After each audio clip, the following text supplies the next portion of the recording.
Fala rapaziada que acompanha o Balança Timão, como é que vocês estão? Tá começando mais uma resenha da semana aí. Mais uma vez estamos desfalcados do Vladão, mas por questão de trabalho, a gente também aqui conseguiu se ajustar para conseguir gravar e continuar trazendo conteúdo para vocês. Então tô eu e o Lucão de novo aqui para a gente falar bastante de Coringão, falar dessa fase difícil no Campeonato Brasileiro, os próximos jogos, essa pressão em cima do Dorival. Mas antes disso, como é que você tá, meu irmão? Tudo bem? Tudo bem, Fê? Tudo tranquilo? Porra, Vladão só pensa em trabalho também, tá tirando, né? Quer ficar rico sozinho, velho. Já já tá quitando a arena sozinho, ele aí. Mas é isso, vamos trocar bastante ideia de Coringão, falar de sábado, falar dos próximos desafios aí, e é isso. Vamos falar bastante de Coringão. É isso aí. O Vladão, só na hora que ele tiver rico, só não esquece de nós, né? Melhor. Então, irmão, então assim, como eu tô fazendo nas últimas resenhas, né? Não vou ficar falando de tudo que eu já falei no pós-jogo, mas eu queria até reforçar. A gente estava vendo o jogo juntos na arena no sábado, e uma coisa que você falou que realmente que foi verdade que aconteceu no sábado, né? Que aqui a gente não vai poder falar de falta de vontade, que faltou vergonha na cara, que o time não criou. Pelo contrário, eu acho que se a gente for pegar posse de bola, ou as melhores chances criadas no jogo foram nossas, né? A gente teve mais volume de jogo que o Bahia, mas não sei se é só o momento, se é, sei lá, um monte de crise, de zica, de azar, sei lá o que, que é, mas a bola teimou em entrar até pelo empate. Mas você falou uma coisa que me marcou muito no sábado, que foi não tivemos 2 minutos na partida que a gente ficou atrás do placar, né? Porque começou o jogo com 1 minuto e meio, tomamos 1-0, a gente até chega a empatar, mas tem o gol anulado. Depois é um parto para a gente conseguir empatar o jogo, aí vai para 10 minutos de VAR e tal e tudo mais. E quando a gente finalmente consegue empatar o jogo, 1 minuto depois o Mateuzinho faz um pênalti e já deixa a gente atrás do placar de novo. E depois é o segundo tempo inteiro tentando correr atrás do resultado, ou pelo menos de pontuar dentro de casa. Então isso me pegou bastante e também queria que você passasse um pouco a sua visão da partida de sábado e o quão preocupante está sendo a gente não conseguir vencer no Campeonato Brasileiro também, visto que já são 6 jogos sem vitória, a gente tem uma vitória nos últimos 11 jogos. Tudo isso preocupa, ainda mais a gente olhando aqueles times que estão ali em torno do Corinthians na tabela, né, com jogos a menos. Então é isso. Até porque acho que acho não, né? A gente pega o Vasco no domingo em São Januário, mas o Vasco tem 2 jogos a menos e um deles ele já joga agora na quarta-feira contra o Juventude, então é capaz do Vasco já chegar com o mesmo número de pontos para nos enfrentar no domingo e com um jogo a menos ainda. Então queria um pouquinho da sua visão também do jogo de sábado e dessa preocupação no campeonato. Fê, eu vou começar pelo jogo de sábado, tá? Diferente do jogo contra o Juventude, esse, porra, óbvio, a gente já assistiu o jogo junto e ali no momento a gente fica estressado pra caralho, enfim. Mas diferente do jogo contra o Juventude, depois quando a gente para pra pensar friamente, esse não foi um jogo de tirar nossa paciência, sabe? De falar, puta que pariu, esse time escolhe jogo, esse time parece que a gente quer mais estar aqui do que eles, enfim. Não, para mim não foi o caso, tá? Para mim, o Corinthians, pô, não jogou um primor de futebol também, falar isso seria mentira, mas como você bem disse, o Corinthians foi o time que mais criou, o time que teve mais oportunidades de empatar ou talvez sair com a vitória do jogo. Então, diferente do que foi contra o Juventude, né? Contra o Juventude, você assistiu o jogo, porra, tava dando nojo de assistir o jogo, porque os jogadores não queriam estar ali. Não foi o que aconteceu sábado, tá? Eu acho que a gente tem que criticar sim quem merece crítica, mas a gente também tem que ser honesto. Tem partida, pô, você tem a memória bem melhor do que a minha para jogos, enfim. Qual foi o jogo do Paulista, se não me falha a memória, que a gente ganha de 1-0 fora e, porra, teve pênalti que o Hugo pegou, teve bola na trave, teve tudo. É o Novo Horizontino, porque a gente ganha do Noroeste no sábado e pega o Novo Horizontino na segunda. Por conta da tabela da pré-Libertadores, a gente teve que jogar sábado e segunda. E na segunda-feira foi reserva do reserva. Aí jogou o Jacaré, jogou o moleque que era da Copinha de titular também. Foi esse jogo aí. Que tudo deu certo para nós, mesmo quando parecia que tudo ia dar errado, né?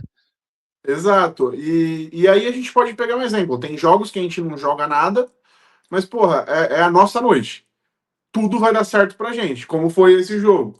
E tem jogo, isso é futebol, porra. Tem jogo que foi como no sábado, que, porra, o goleiro dos caras faz milagre, a bola pega ali na mão do moleque, infelizmente, no nosso gol. Tem dias que vai ser a favor e tem dias que vai ser contra. A bola não entrou, a bola não queria entrar no sábado e beleza, é a vida. Eu não fico puto com isso. Eu não fico puto de perder um jogo com o time jogando futebol ou pelo menos jogando com vontade. Isso é do jogo. O que não é do jogo é o que aconteceu contra o Juventude. Enfim, tirando isso, ainda do jogo de sábado, tá? É, você falou isso no seu pós, mas eu queria ressaltar também. Gostei muito da participação dos moleques. Muito. E gostei muito da entrada do Vitinho também.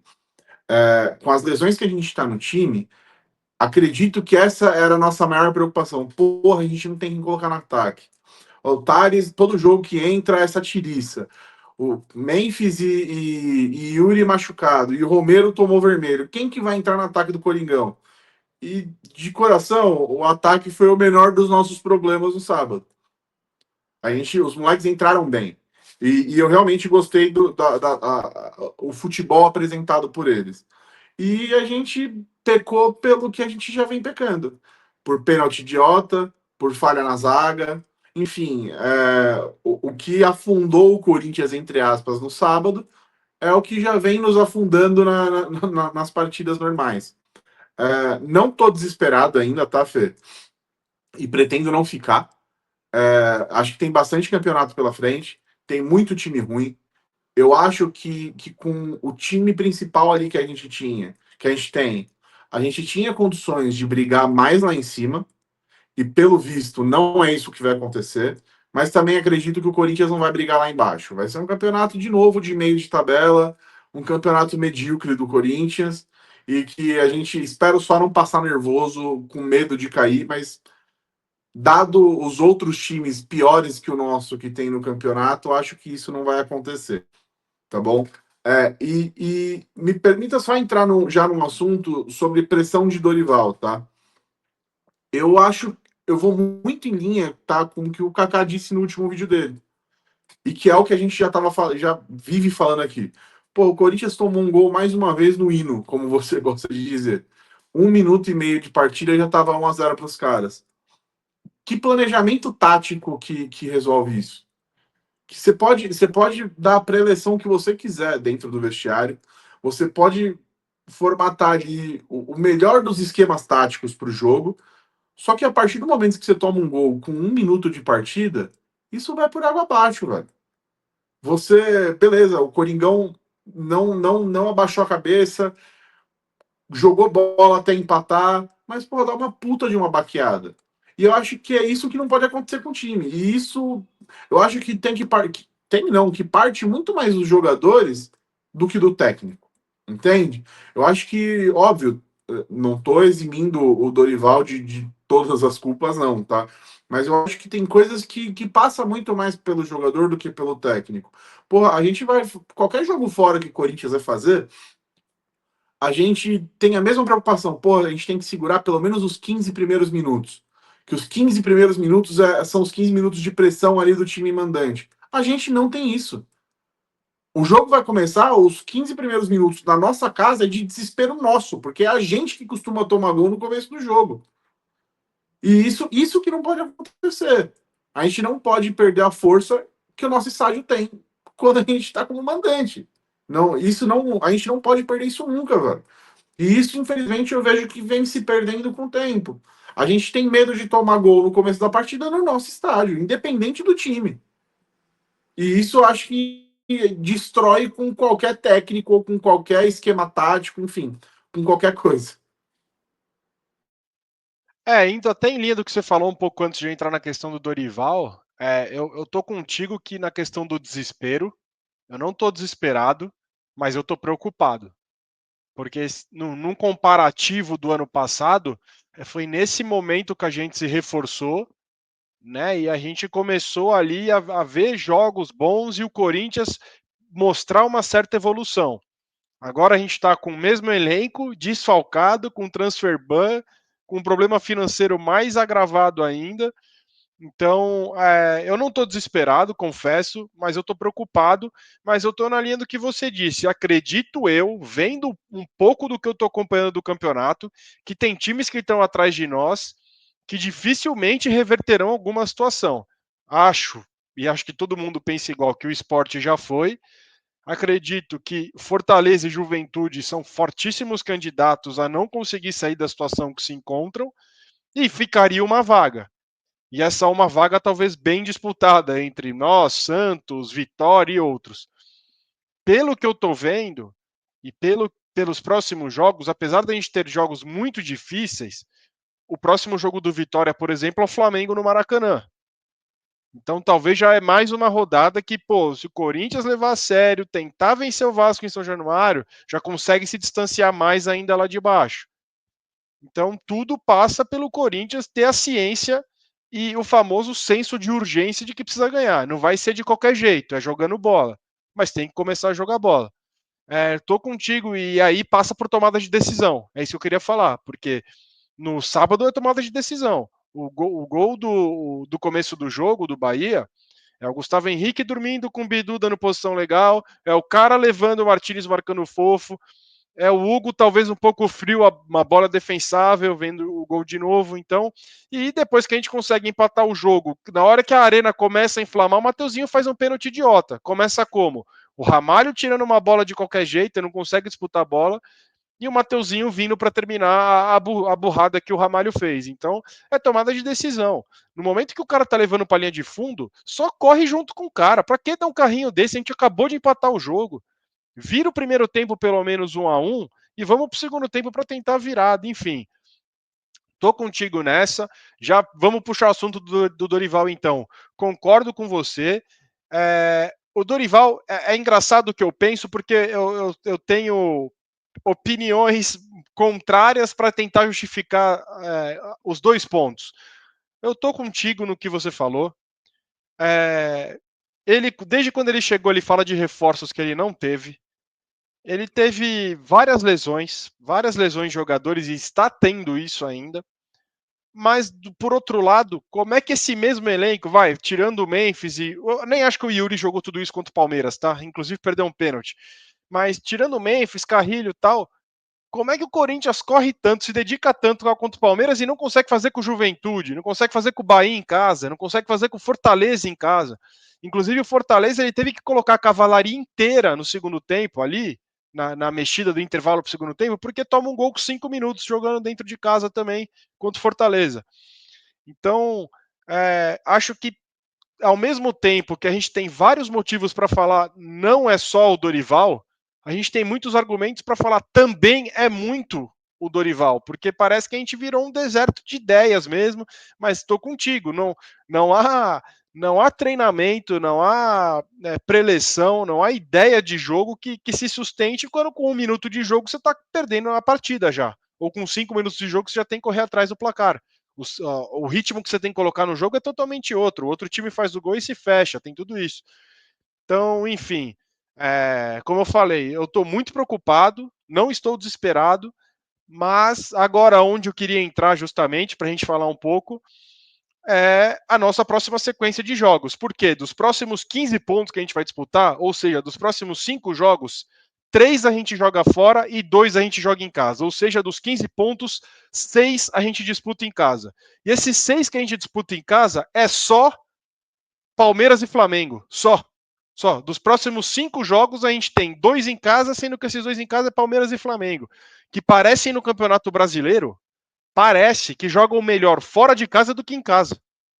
O Flamengo ganhou com uma facilidade do Inter ontem que não teve no Maracanã com o Inter na quarta-feira pela Libertadores.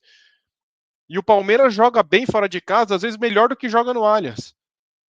E assim, a gente vai pegar um Vasco embalado pela vitória de ontem contra o Santos. A gente pega na sequência Fluminense Sport, fora de casa. Sendo que do Vasco para o Palmeiras a gente tem o jogo de ida da Copa do Brasil contra o Atlético Paranaense. E aí sim vem a data FIFA que vai dar um respiro maior para os jogadores. Mas assim, são 15 pontos que se a gente for olhar friamente, metade vai ter que fazer. Entre 7 e 8 pontos, a gente pensa em em realmente dar uma respirada maior aí. Desses 15, acho que 7, 8 pontos seria o ideal para a gente falar, não, agora tá certo que a briga do Corinthians não é lá embaixo mesmo. Então, assim, o esporte não tá ganhando de ninguém, é um jogo que a gente vai tentar fazer o máximo para ganhar. Fluminense no Maracanã é um jogo para tentar um empate. Apesar de ser muito difícil falar tem ganhar de Palmeiras e Flamengo, são jogos que vamos ter que aproveitar a força da Fiel e tentar ganhar em casa como foi ano passado. Ganhamos dos dois em casa ano passado. Então, assim, é uma sequência muito difícil que eu queria ver com você e adicionar a isso a questão dessa punição das torcidas acabar também, né? A gente está lá todo jogo, a gente vê como a torcida do Corinthians é engolida por qualquer visitante que vai lá por conta dessa punição. Fica um clima muito diferente. E quando o clima realmente subiu no sábado, o Mateuzinho fez o pênalti, enfim. E aí queria entender com você sobre essa sequência aí dos próximos 5 jogos, esses 15 pontos serem disputados. E, pô, já são aí 4 meses já sem faixa, sem bateria, sem nada. Acho que está na hora de ter uma conversa aí. Acho que a punição já serviu de exemplo, né? Foram sinalizadores jogados dentro do campo, não aconteceram outras coisas, como a gente já viu de exemplo aí, torcida entrando com bateria e faixa fora de São Paulo e por aí vai. Queria a sua opinião, irmão. É isso, Fê, da nossa sequência de jogos. Eu acho, só ainda fazendo um link com o Dorival, tá? Mas já falando da sequência de jogos. Eu acho que Palmeiras e Flamengo em casa, pelo futebol que apresentam, isso sim vai ser muito mais nas costas do Dorival. E por que eu digo isso? Porque a gente pega o nosso primeiro turno contra o Flamengo e o amasso que a gente toma no Maracanã, para mim, passa muito, muito pelo Dorival, pelo time que ele entrou. Então, jogos que a gente sabe que vão ser mais duros, precisa de uma inteligência maior de quem projeta o time. Não dá pra gente entrar, mesmo que em casa, não dá pra gente entrar com o time aberto contra o Flamengo, que foi o que a gente fez lá. Então, para Lá esses. no Maracanã, Lucão, era o jogo que o Dorival vê nas tribunas com o Fabinho. Verdade, verdade, verdade, verdade. Tem razão.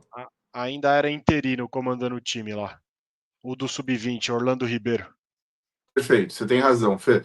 Mas a postura, ela tem que ser. A gente tem que ter aprendido com esse exemplo. E ainda mais ele que, num passado recente, veio de lá, ele sabe a força que o Flamengo tem. E ele sabe que a gente não pode vacilar contra eles. Então, que venha com o time fechadinho. Pô, se der para conseguir um empate, ótimo. Mas venha com o time fechado, porque uma ou duas bolas vão sobrar. Vamos tentar ser oportunista para sair com a vitória. Eu acho que esse tem que ser o pensamento nos dois jogos em casa, por mais que seja em casa. Pô, não vamos perder e vamos fazer de tudo para tentar ganhar. Para mim, esse tem que ser o pensamento. E dos jogos fora, é tentar buscar pelo menos duas vitórias e um empate. Pelo menos Sport e Vasco tentar ganhar. E se for para empatar, que empate com o Fluminense, que a gente sabe também o inferno que é jogar no Rio de Janeiro, a zica que a gente tem de jogar naquele lugar. De punição. Fê, é bizarro. É bizarro você ver o quão e o como parece que são coisas que só acontecem com a nossa torcida. É bizarro você ver punições tão exageradas sendo só com a nossa torcida. Pô, punição por grito homofóbico. É só a gente que tem de jogar com o portão fechado. É só a gente que tem. Ano passado, já a gente jogou uma cabeça de porco no gramado. Pô, animal.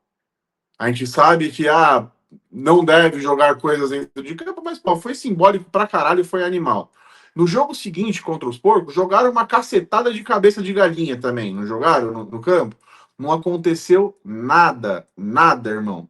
E hoje saiu a decisão de que o cara que atacou a cabeça de porco tomou 1 ano de prisão.